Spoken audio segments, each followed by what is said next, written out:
I try to pick stories that are vastly different to push myself into trying new things. So that's why from Dead Man Walking to Moby Dick to It's a Wonderful Life to If I Were You, these are all very, very different stories. And yet they do have something similar at their core, which always fascinates me, which is this quest for identity, your place in the world.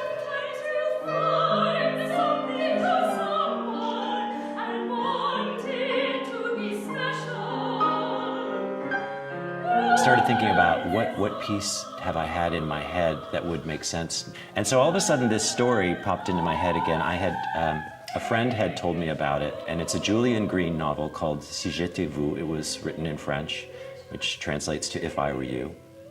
And I just remembered the bare bones of it, and I thought, this is a really powerful idea for Merola. If I Were You is about young Fabian Hart, and he works for a man who he doesn't like, a work he doesn't like to do, and wishes he were someone else. And one night, he comes upon a phrase, and then he writes it as a palindrome.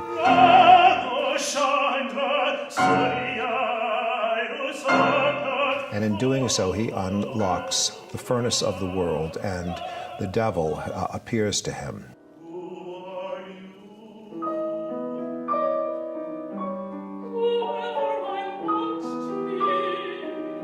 I think the devil's having a great time in various iterations. She's a barkeep at one point.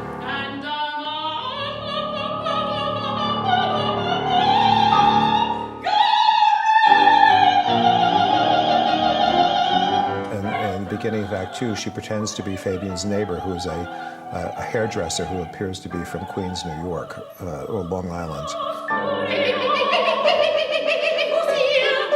I wrote it with a little bit of help from my friend Dave Bova, who is a wig designer. But he talked to a hairdresser friend and said, what's the worst thing a hairdresser could do to you? Like, oh, definitely relax the roots and perm the ends. So that's one of the things that she says. About an hour, someone going, getting ready to close, and then this woman walks in, knocked on and says, Brittany, help me!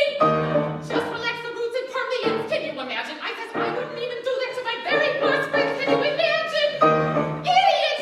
It was great fun to write too, and it's as close as I've ever written to sort of a very punchy kind of almost rap thing for a singer. I'm like, now we're finally home. Just want to pour a glass of wine so I can unwind when the dogs are barking. And I find you jealous looking claiming to be Fabian's friends, which is great because I tell you, sugar, all he ever does at home is write and write and write and write. And I don't think he has a single friend until he got a friend that just drops.